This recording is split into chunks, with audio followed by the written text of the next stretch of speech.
क्या आपने 11th class में साइंस बायोलॉजी सब्जेक्ट ले लिया है? क्या आप भी सोच रहे हैं कि मुझे डॉक्टर बनना है? क्या आप भी सोच रहे हैं कि मुझे डॉक्टर बनकर देश की सेवा करनी है और मोटा पैसा कमाना है? तो ये वीडियो आप सभी फ्यूचर डॉक्टर्स के लिए रहने वाला है।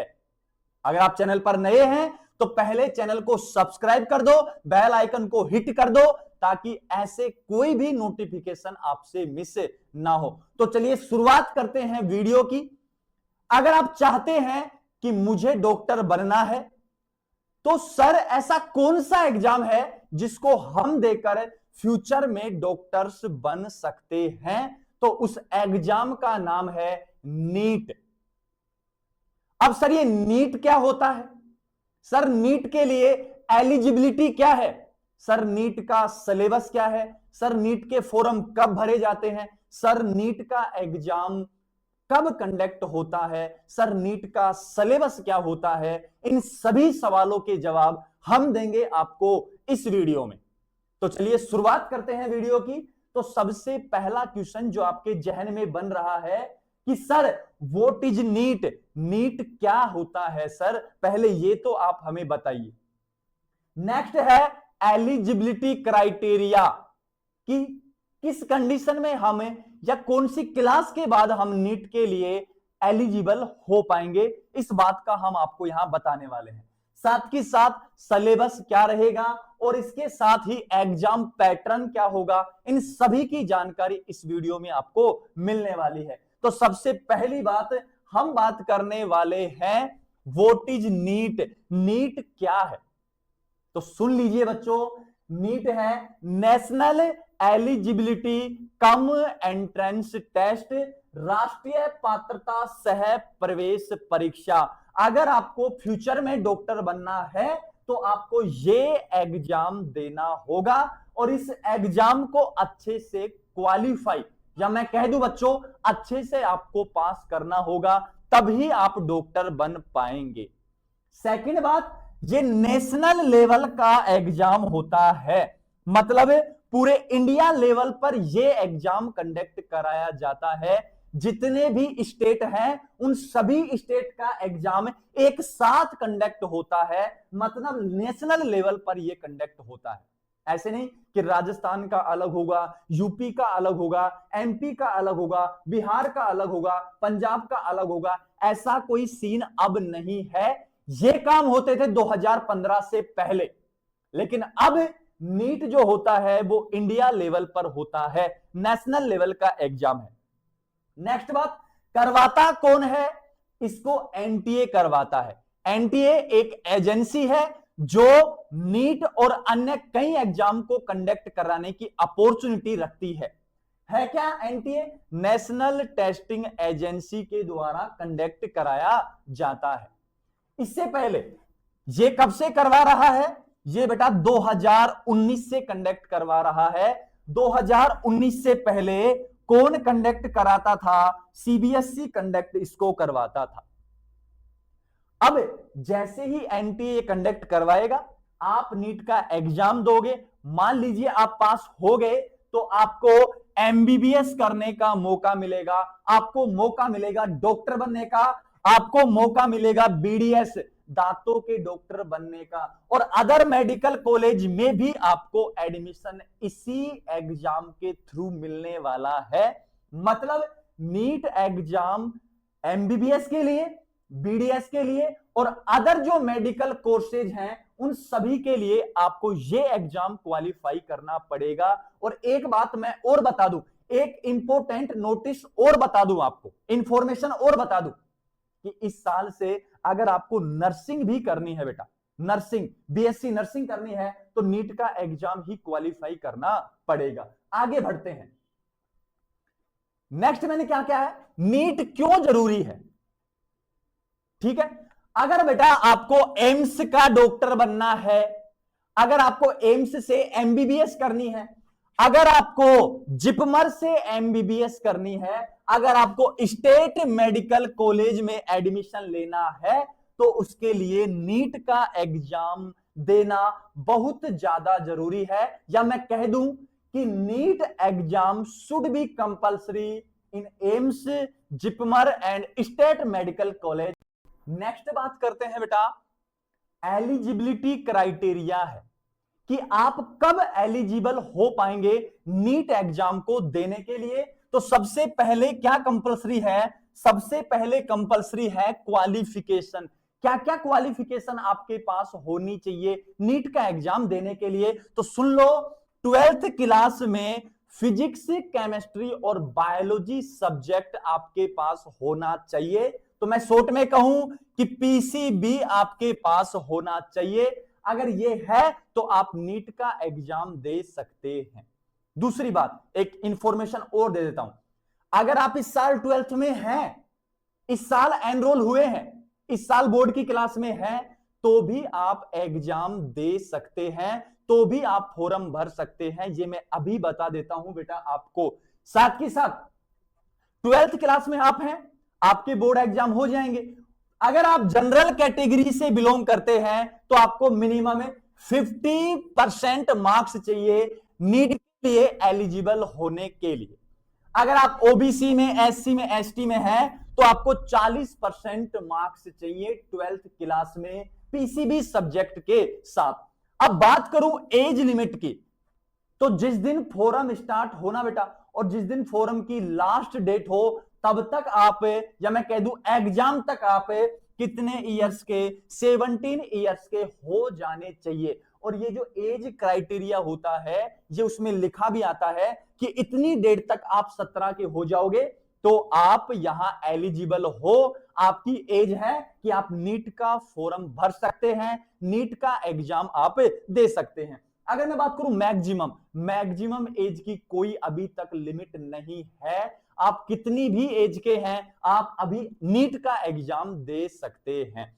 क्या पता इस बार से एनटीए कोई नया नोटिस ले आए और ये मैक्सिमम एज का कोई नया रूल बना दे, लेकिन अभी तक ऐसा कोई रूल नहीं है, इस बात का आपको ध्यान रखना है।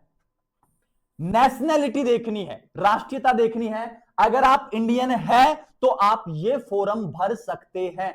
अगर आप एनआरआई है, नॉन रेजिडेंट इंडियन है, मतलब आप पढ़ाई के मामले में या आपके पेरेंट्स किसी दूसरे देश में चले गए और आप उस देश में रहकर भी नीट का एग्जाम दे सकते हैं, क्योंकि आप रहते यहां नहीं है, थे यहीं के, आप यहां रहते नहीं है, पढ़ाई के मामले में, बिजनेस के मामले में या कुछ अदर प्रॉब्लम्स हो गई होंगी तब आप दूसरे देश में शिफ्ट हो गए तो आप ये एग्जाम दे सकते हैं। ओसीआई भी ये एग्जाम दे सकते हैं, मतलब ओवरसीज सिटीजनशिप ऑफ इंडिया, मतलब एक ऐसे देश के निवासी जिनके भारत देश के साथ अच्छे संबंध हैं तो वो भारत में आकर ये नीट एग्जाम दे सकते हैं, नीट के लिए एलिजिबल होते हैं। PIO, person in Indian origin, मतलब भारतीय मूल के जो नागरिक है, कहने का मतलब जिनके दादा परदादा इंडिया में रहते थे लेकिन फिर वो इंडिया को छोड़कर चले गए तो उनके पास सिटीजनशिप तो कहां की है, इंडिया की है, तो वो भारत में आकर नीट एग्जाम के लिए एलिजिबल होंगे या नीट एग्जाम दे सकते हैं। ये एलिजिबिलिटी क्राइटेरिया। मेन फोकस क्या करना है, 12th क्लास में आपके पास पीसीबी होना चाहिए और जनरल कैटेगरी में तो 50% तो कम से कम होना चाहिए और ओबीसी, एससी, एसटी में तो 40% आपके पास होना चाहिए। एज आपकी 17 साल हो जानी चाहिए जब तक फॉर्म भरो तब तक, बाकी जो एज होती है वो लिखा हुआ आता है उसमें। नेक्स्ट बेटा, एग्जाम पैटर्न क्या होता है, तो याद रखना एग्जाम का जो मोड होता है ऑफलाइन होता है, बिल्कुल ऑफलाइन मोड में नीट का एग्जाम कंडक्ट करवाया जाता है।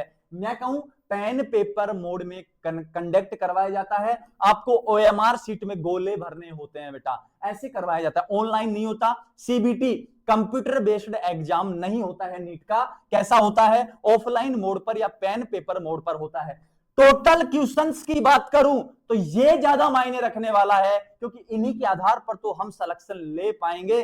तो 180 क्वेश्चंस आपको पेपर में देखने को मिलने वाले हैं। अब सब्जेक्ट कौन कौन से, मैंने पहले भी कहा था, बायोलॉजी, केमिस्ट्री और फिजिक्स के क्वेश्चंस रहने वाले हैं 180, और टाइम ड्यूरेशन कितना रहेगा, 3 हावर्स का मतलब 180 मिनट आपके पास रहने वाली हैं।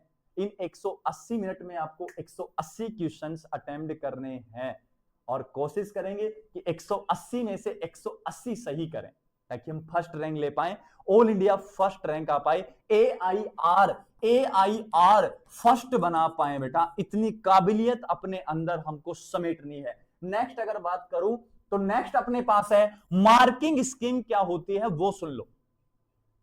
अगर आप राइट आंसर करते हो तो एक क्वेश्चन में 4 मार्क्स आपको मिल जाएंगे, 4 मार्क्स से पर क्वेश्चन रहने वाला है।